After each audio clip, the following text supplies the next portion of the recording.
So pound USD, again, perfect full retracement, right in its 618 level now, is finding a little bit of resistance. So yeah, like that's a perfect trade, perfect trade. Make a 5R. I love that. So,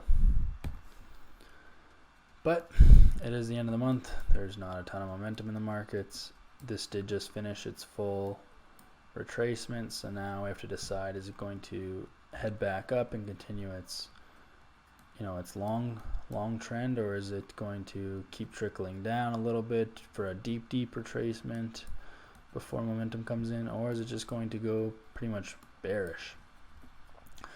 It really depends on how the dollar, because the dollar is hitting its retracement right now. So if the dollar decides to start selling off again, obviously it'll push pound dollar up.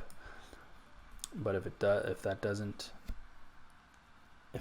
start to sell off, if the dollar doesn't start selling off, then I mean, this will keep going down. So we'll have to wait on this one as well, but it's nice to see it played out its full monthly retrace. So basically all the dollar pairs did its full monthly retrace, which is nice to see.